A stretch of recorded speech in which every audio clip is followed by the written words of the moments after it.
Assalamualaikum warahmatullahi wabarakatuh. Alhamdulillahirrabbilalamin. Wassalatu wassalamu ala asrofil anbiya'i wal mursalin wa ala alihi wa sahbihi ajmain, amma ba'd. Pada kesempatan kali ini saya Muhammad Aufarsi Kusuma akan membahas bagaimana cara untuk mencuci tangan yang benar. Mencuci tangan atau cuci tangan adalah kegiatan membersihkan tangan, biasanya dengan memakai sabun dengan tujuan menghilangkan kotoran yang ada di tangan. Kapan harus mencuci tangan? 1. Setelah keluar rumah, apalagi dalam waktu yang lama. Jadi sehabis pulang kerja atau sehabis pulang sekolah, itu kita harus mencuci tangan. 2. Setelah menyentuh atau merawat orang sakit. Bagaimana kita ketahui, rumah sakit itu kan tempat untuk menyembuhkan orang yang sakit.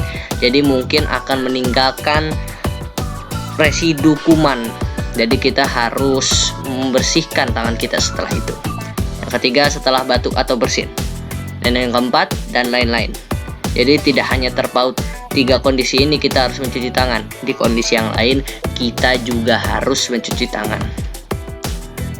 Pertanyaannya, apakah sudah benar cara kita mencuci tangan? Ini adalah langkah-langkah yang benar untuk mencuci tangan. Tidak harus berurutan, tetapi yang penting 7 langkah ini kita lakukan. Selanjutnya akan ditampilkan video yang akan menunjukkan bagaimana cara untuk mencuci tangan yang benar. Selamat menyaksikan. Ya, jadi pada hari ini saya akan menunjukkan bagaimana cara mencuci tangan yang benar. Pertama, nyalakan air, basuh tangan, semuanya. Oke, kita matikan airnya. Ambil sabun, bisa terlalu banyak, segini itu cukup. Ratakan di sini. Setelah sudah terlihat rata, gosok di sini punggung tangan. Merata, semuanya harus tertutupi oleh sabun.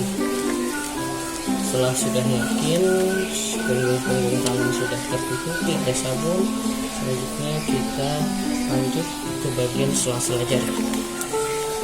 Seperti ini, sela-sela jari.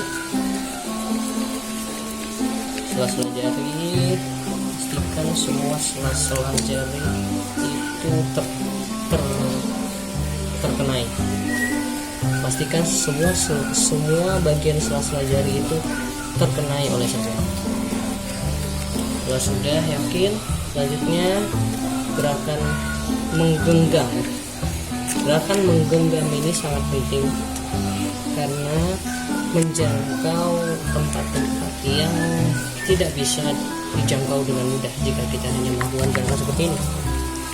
Harus dengan melakukan gerakan ini kita dapat menjangkau seluruh bagian-bagian yang tidak terkenai, yang sulit untuk dicapai. Nah, selanjutnya adalah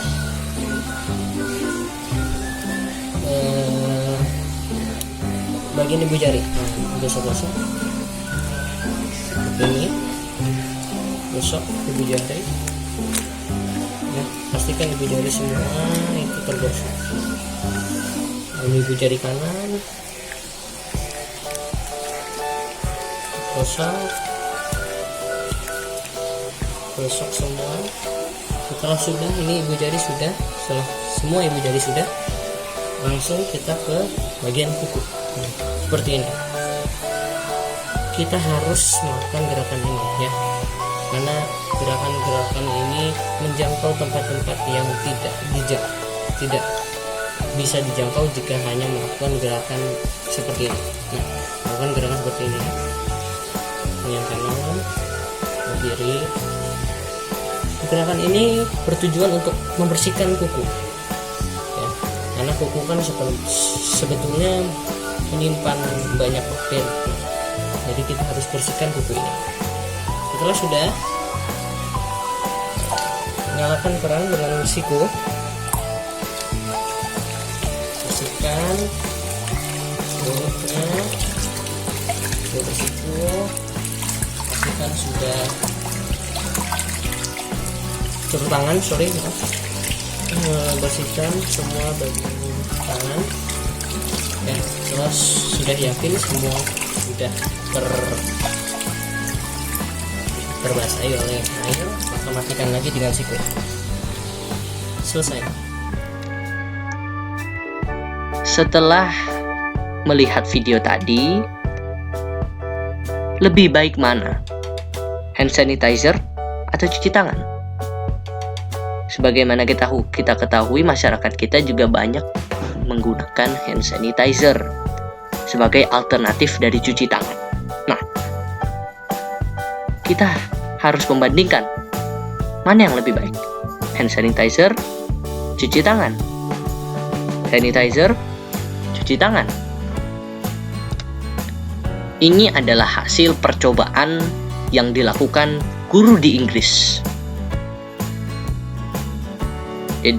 di mana dia berusaha membandingkan bagaimana keadaan roti jika dipegang oleh tangan yang berbeda-beda dengan keadaan tangan yang berbeda-beda. Nah, ini ada 5. Nah, jadi dia itu proses percobaannya, roti dipegang oleh anak sesuai dengan kondisi yang diinginkan. Misalkan dia mau roti satu ini dipegang oleh anak yang kondisi tangannya kotor. Nah, itu seperti itu penjelasannya. Terus yang kedua, roti dimasukkan ke dalam kantong kedap udara. Lalu ketiga, roti didiamkan selama 3 minggu untuk melihat hasilnya. Yang keempat, setelah 3 minggu roti dilihat dan dicatat hasilnya. Apa yang dicatat? Yang dicatat adalah kondisi yang terjadi setelah 3 minggu itu. Apakah berubah warnanya? Apakah berjamur? Itu yang dia catat. Kita balik lagi. Kita lihat nomor 1. Nomor 1 itu dia rotinya dilapkan ke komputer di sekolah itu. Dan hasilnya setelah 3 minggu menghasilkan warna yang hitam dan tidak bisa dimakan lagi. Yang kedua, fresh, segar, and untouched, tidak disentuh oleh siapa-siapa. Ini adalah tolak ukur kita, ya. Ingat bahwa ini adalah tolak ukur kita. Kita berpatok kepada di sini. Ini adalah yang bagus. Nah, ini tidak menghasilkan apa-apa, tidak berjamur, tidak berubah warna. Ini yang bagus. Yang ketiga, dirty hand, tangan yang kotor. Ini roti adalah roti yang dipegang oleh tangan anak-anak yang kotor setelah bermain bola, setelah bermain basket. Nah, ini menghasilkan berjamur dan hampir dan mengubah warna dari roti itu. Ini tidak layak dimakan. Yang keempat, soap and water. Dia mencuci tangan dengan sabun dan hasilnya hampir sama dengan nomor 2. Artinya bagus. Ini harus dicontoh. Nomor 4. Nomor 5, hand sanitizer. Ini adalah roti yang dipegang anak yang menggunakan hand sanitizer dan hasilnya tetap saja berjamur. Ya, tetap menghasilkan jamur di pinggir sini ya. Selanjutnya, untuk percobaan ini juga didukung oleh Centers for Disease Control and Prevention. Itu adalah Departemen Kesehatan dan Layanan Masyarakat di Amerika Serikat. Dia setuju, mereka CDC, atau dengan kata lainnya CDC itu setuju dengan percobaan ini. Memang mereka menunjukkan bahwa cuci tangan itu lebih baik daripada memakai hand sanitizer. Kenapa hand sanitizer tidak efektif? Dari hasil penelusuran saya, ada faktor-faktor ketidakefektifan dari hand sanitizer ini. Pertama, tingkat keefektifan. Hand sanitizer ini hanya efektif untuk membersihkan tangan yang tidak tampak kotor. Jadi jika misalkan tangan kita berdebu sampai kelihatan, itu tidak bisa. Kita harus mencuci tangan. Yang kedua, tingkat iritasi. Bagi sebagian orang, penggunaan hand sanitizer ini dapat menyebabkan iritasi. Ini karena juga berhubungan dengan bahan utama dari hand sanitizer itu sendiri, ya, yaitu alkohol. alkohol untuk sebagian orang tidak dapat ditoleransi oleh kulitnya ya. Residu kuman.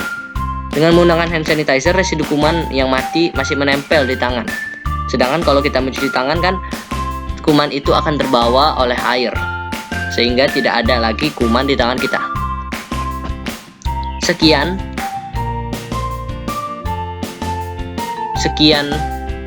yang bisa saya sampaikan di video ini. Sekian. Billahi taufik wal hidayah. Wassalamualaikum warahmatullahi wabarakatuh.